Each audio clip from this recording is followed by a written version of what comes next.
Hello, and welcome to Let's Talk Procurement, the only show you need to master the art of procurement. Let's go. Thank you for strapping in for another episode of the Let's Talk Procurement podcast, the only place that you need to come for semi-relevant procurement information and semi-funny banter. With me for a limited time only is the benevolent Luke 10. How are you, my friend? Yeah, acceptable. I'm counting down the days to the big event. As you probably know yourself, the Futsal Euros final is happening in a couple of days. Okay. And I've always said that I'm either a Spain ultra, right? And who's in the final? It's semi-finals today. My team's in the semi-final. Yeah. I'm with you. I see where that's going. You might be asking why aren't I an English fan? Why aren't I a fan of the English team? We didn't actually qualify for the Futsal Euros because we're ranked about 150th or something in the world. Do they have referees in futsal Yes. games? And do they have any different kind of skill sets to a normal ref?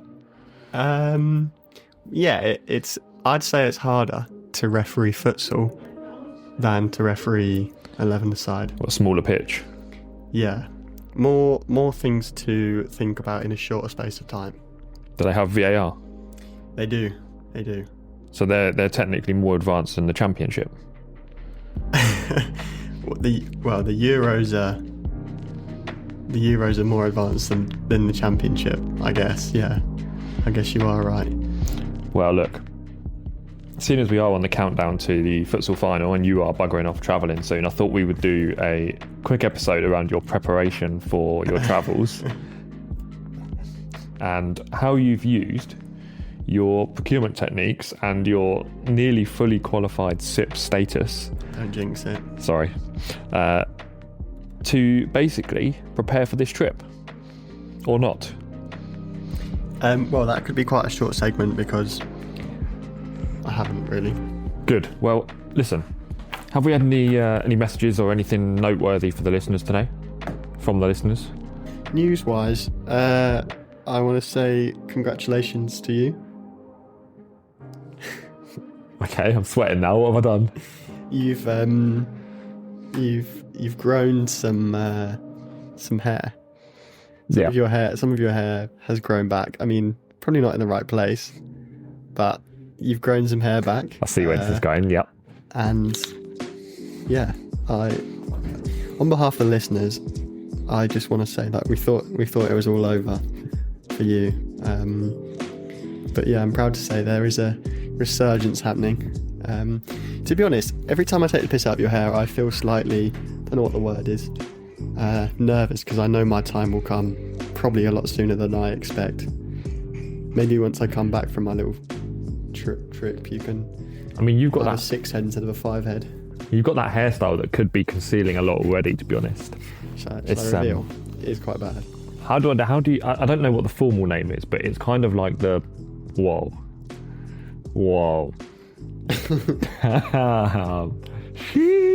Yeah, so the hairline's already bad. Hairline's gone. At my young age. I think just to describe to the listeners, you've kind of got that youngster haircut. It's kind of like the current trend. It's like short back and sides, but then the top bit looks like broccoli or pot noodles, something like that, just dumped on top. And the fringe is kind of like octopus legs. Yeah. That fair way of describing it? Hopefully there's more than 8 strands of hair. There is, yeah. But yeah, no, it is. I mean, I wouldn't say I'm that much of like a fashion king. I don't really set that many fashion trends, but I've got to be up there, right? So, this is what the current trends are. It's pretty rough, to be honest. Right. Anyway, let's dive in. So, one of the big things we do in procurement is work to budgets and cost control, right? So do you want to just fill the listeners into where you're going and kind of what your plans are for the next 6 months? Yeah, so I plan to be away for 6 months, hopefully. A lot of that is dependent on funds. To be honest with you, I haven't particularly done that much detailed planning as you would have expected. I've thought about my rough plan, and if that's okay, that's what I can give you today. Obviously with caveats that this will change. It's not a contract, mate. Don't worry. You don't need to carve out caveats and. Can never be certain with you after the great incident of. Can we smoke it? I think you've got it the wrong way around. Oh no, you haven't. No, it's the right way around. It's just not. Yeah. You need to put the tip closer to your mouth. Well, if it's like down here, that's a bit of distance still. Yeah, the sound bites come through quite small. Just okay. Put the tip closer. The tip should be 2 or 3 centimeters away from your lip, almost tickling your moustache. Yeah, that's better. I'm scared that I'm breathing really loudly into it. Okay, cool. So how do we make this relevant to procurement? So, question 1, have you got a budget? Very rough budget. You're worse than I like project managers. So you've got a rough budget, yeah? Is that broken down in sort of segments? Have you apportioned it to like flights and... No. Okay. It's going to be the worst episode of all time. No, it's fine. I mean, what kind of things do you think you can do then to kind of limit your expenditure while you're out there?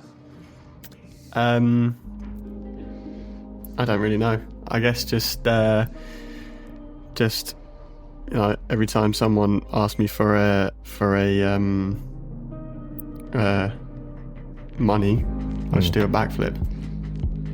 So you're going to backflip for funds? Hope that they say, oh, that was pretty good. If I read out some procurement techniques, maybe you can relate them to not backflipping, but how you might use them on your travels across South America. Should we try that way? Please. Give you some inspiration. Standardise and simplify specifications to avoid gold plating and avoid buying bespoke variants. So instead of buying a 5-star hotel with all the amenities that I may not need, just go for like a hammock nailed to 2 trees. Yeah, so in the rainforest. Sounds sensible. Challenge and reduce your demand to cut unnecessary buying. What would you class as unnecessary? Well, challenge and reduce demand. How many beers do you demand on a night out? I demand a lot of beers. Oh, I quite like standing up actually. I might stay stood up. So let's be real, right? We've got a friend, a mutual friend called 2 Pint Pete, and it's a well-known fact. But 2 Pint Pete drinks 2 pints and then he's done for the night because he's flying around. What would you say your kind of? What's my level? And we're not here to shame, right? 2 pints is a lot of liquid. We'll. I think the thing about 2 Pint Pete, or Average Pete as I like to call him, he is funny after 2 pints. Yeah. I think after 2 pints, I'm still not funny. Yeah. I probably need about 8 to be as funny as 2 Pint Pete is. So then that's got to be your cost control measures, right? Only 8 pints. Only 8 pints a day. Or to be fair, Central and South America, they spirit of their choice quite often is tequila. That could be a more cost-effective method. And do you like tequila? Partially. Yeah, I tried it out in Mexico, like where it's supposed to be like the pure proper stuff, straight from the source, better than you get here. Yeah. Still horrendous, to be honest. For me, I just didn't really like it. It does taste quite like ethanol-y, I think. Yeah, I'm not an ethanol fan personally. Maybe that was just the one I got. Wonder why I was sick after. No, I think it depends, right? You can have a couple of beers. I've gone through the research that I have done. Is I've gone and I've looked at the foods and the drinks for the countries I'm visiting. What they're like. You know, if you were coming to England, you couldn't not have a Carling in England, could you? Because that's basically our 100%. Like, forget tea, forget baked beans. Don't know why that was a drink. You've got to have a Carling, right? So the equivalent of that in every country. A can of piss in every country. Yeah. The classic. Their standard, really bad local beer. But I'm excited to try it. I'm excited to rate the differences. And I actually got a good tip from someone who's done a couple of these backpacking trips. A way to kind of like work out the costs and how you compare that in one country. Like, for example, if we're talking Central America, Guatemala, for example, I think is mid to low cost, whereas Belize right next door is quite a high, because it's quite touristy, quite a high cost. So the way to work out that in each country is to compare the price of beer and accommodation. And you've got two kind of, it's basically like RPI and CPI. Like benchmarking, it's quite smart, actually. Do you know the Big Mac index? No, but that sounds like a very similar thing. It's a published list online. You can literally research it, and it's the price of a Big Mac in every country in the world that they operate. And you can genuinely see the most expensive place to buy a Big Mac in the world versus the cheapest. Do you know what it is off the top of your head? No, I don't. I feel like, have a guess? If I had a guess, it would probably be Switzerland or somewhere like that. Probably the most expensive. Yeah, I'd go with that, or somewhere like Switzerland or Liechtenstein or somewhere like that, or Singapore. Cheapest?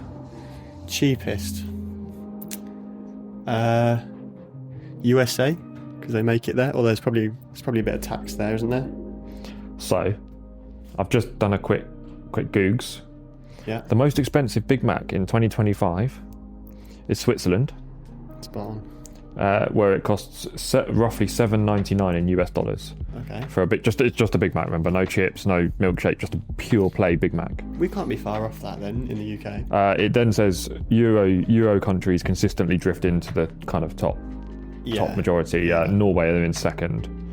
The cheapest Big Mac is Indonesia. Yeah, and that is as low as $2.38. That makes sense. Should have thought Southeast Asia, shouldn't I? It's quite a good way to benchmark it, though, isn't it? You just Big Mac is a Big Mac, no matter which country you're in. Does it have Central and South America on there? India. What is this obsession of yours with just naming countries that aren't where I'm going? So Mexico and Argentina have the highest prices in Latin America. Yeah, that makes sense though. I think there's a lot of beef in Argentina though, so I mean, partially surprising. Oh, here we go. But maybe it's not beef content. I don't know the recipe. So the top 5 highest at the moment, as of it's still at the end of 2025, so it's not that great. Switzerland, Norway, Argentina, Uruguay, and then Costa Rica. Really? That's interesting. So if we go down, I'll tell you the cheapest South American place on the list is Guatemala. $4. So, anyway, a little bit of insight there. You can use the BMI, figure out how much you're paying for your food and what the relative cost of living is out there. If you look at the BMI too much, your BMI might increase. Thank you. Another one is strategic sourcing and your supplier portfolio. So a common procurement technique, as you all know, is consolidating your suppliers to leverage perhaps volume discounts or trying to get some benefits. Do you think there's anything there, or is that a redundant point for your travels?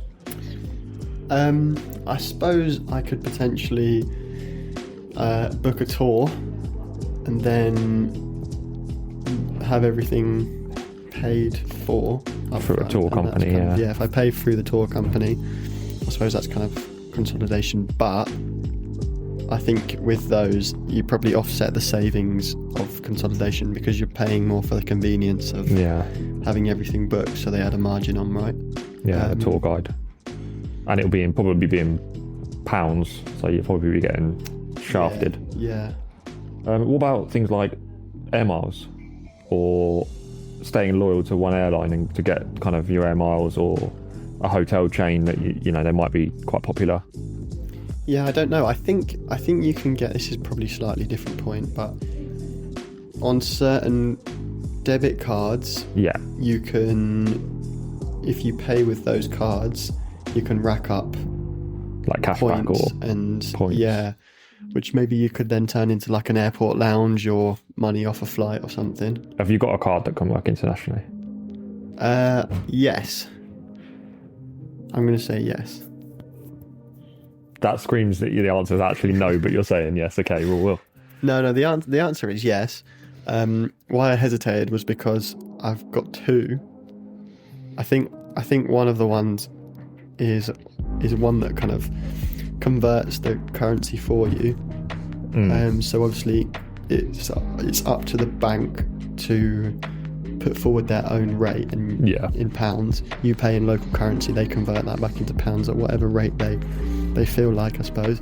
And I think my other one is a prepaid one where you load it with money from that country. So kind of. Yeah, okay, I'll give you that. Build performance-based contracts and incentives that rewards suppliers for contributing towards cost reduction and efficiency. Yeah, maybe I could say to a taxi driver, and get me to this place for 50 quetzals, and then I'll use you again. And then what could some sort of gain share, like any amount under any amount under a certain percentage. We'll split all. But then there's still no benefit, because if they just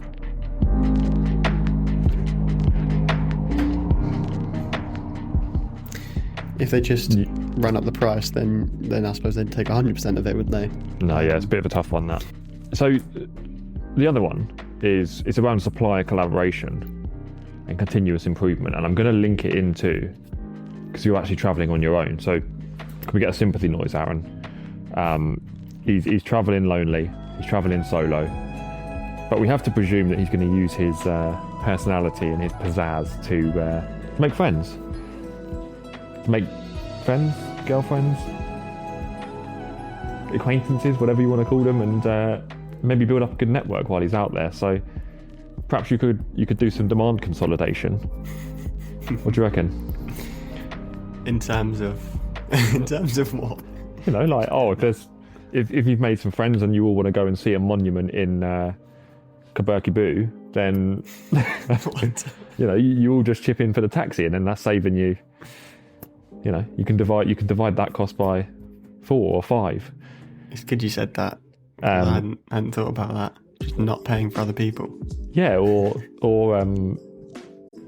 if you see a nice hotel and it's £100 a night, why don't you just share a bed with your friend? We'll be back after a quick break. A predator is stalking the hills of Shropshire, murdering and shaving young women, turning them into human mannequins. Rookie detective Cora Steele's time is running out. She must catch this demented psychopath before the bodies start stacking up. The Mannequins by C. Toms R. Bell dares to ask the question, how are monsters made? Available on Amazon, free on Kindle Unlimited.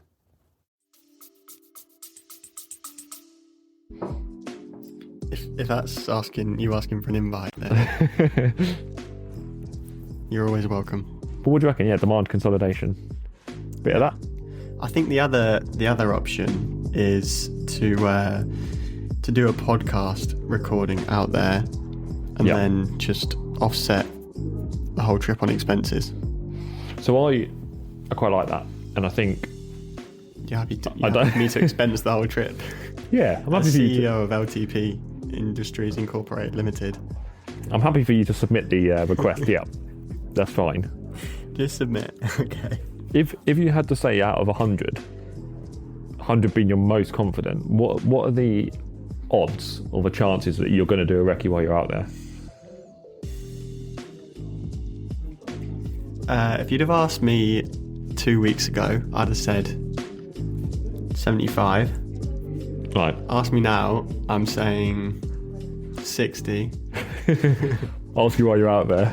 Ask me when I'm out there. You won't hear back. Well, yeah, exactly. You won't get an answer. Yeah. No, I mean, in an ideal world, Probably not. in an ideal world, we'll keep in touch, right? But you know, what if I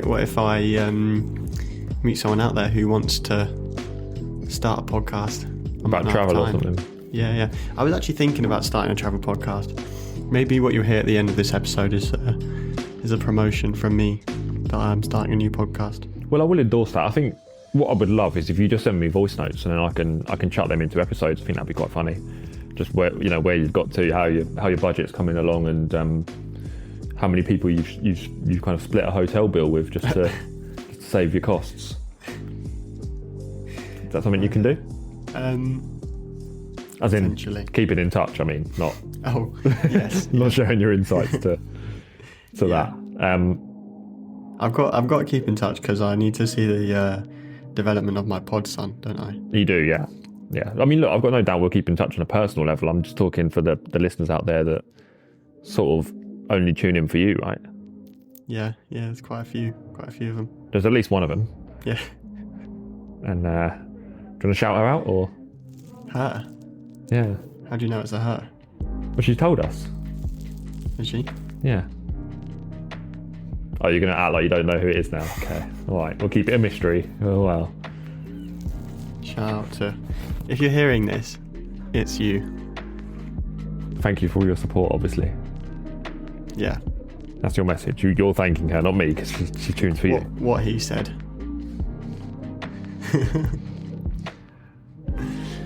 Well, look, I think that's it, really. I think we just wanted to loosely translate some procurement techniques with your travels. I think I'm kind of slightly worried that you've done no planning and no anything. Some planning, some minimal planning. So for context, when are you flying from? We're recording this now. When's your flight? How many days, hours, weeks, months? Less than 48 hours. 47 and a half hours, roughly. Wow. Have you packed? No. Have you got any local currencies for while you're out there? No. Have you got everything you need? I think so. Yeah? Yeah, I think so. How many bags are you taking? 1. Backpack or luggage? Backpack. How big is it? 40 something litres, if that means anything. It's like a proper backpacker. Oh, like a big one. So you're really going to stick out like a tourist and... Oh yeah, for sure. Scream mug me. Yeah. Have you sorted out your phone contracts while you're out there? I'm going to buy a SIM when I get there, because apparently that's the cheapest option. With a new mobile number? Hopefully not. And have you got your plan for the flight sorted out? Like, are you going to raw dog it? Are you going to watch a film with your headphones? Yep. I'm going to listen to back-to-back episodes of Let's Talk Procurement podcast. What a man. So basically, you're going to fly to another country listening to yourself. Yeah. Talk about cultural immersion. I don't need that. I just need to... I need to listen to myself speak. And do you know the local languages in all the countries you're going to? Spanish. You're only going to the Spanish-speaking countries, not the French? Well, I think most of the French ones are in the Caribbean. Okay. So I don't know if I'll have enough money to get there. And what about the Portuguese-speaking ones? That's Brazil. Yes. So maybe. Are you going to go to Brazil? Potentially. Are you going to go to Guatemala? Yeah. Are you going to go to Suriname? Unlikely. Do you believe in life after love? No. No, just some last minute quick fire questions before you go, mate. So all the best. Okay, thank you. If this is the last rec we do ever, then it's been fun. It's been I'd say like lukewarm. I'd say it's been. That's the perfect way to describe it. Lukewarm banter. So maybe we should do 3 Lukes, because what this journey has taught me is that the third Luke was the friends that we made along the way. It's true, isn't it? It's the third and the fourth Luke. Now I'm breaking the fourth wall because I'm talking to the listeners directly, but the fourth Luke was you. You all listening. It's like they say, the 12th man in football. You are our fourth Luke, so we appreciate you. And if you want to get in touch to Luke 1, I probably won't be here anymore. But the email address is 2lukes1sip@gmail.com. That's the number 2, Luke's plural, the number 1, CIP@gmail.com. is that the only way you can get in touch now, is it? Yeah. Cool. Well, all the best on your travels, mate. And if anyone does ask questions for you, I'll pass them on while you're in the arse end of Colombia, and if you feel like replying. If I feel like replying,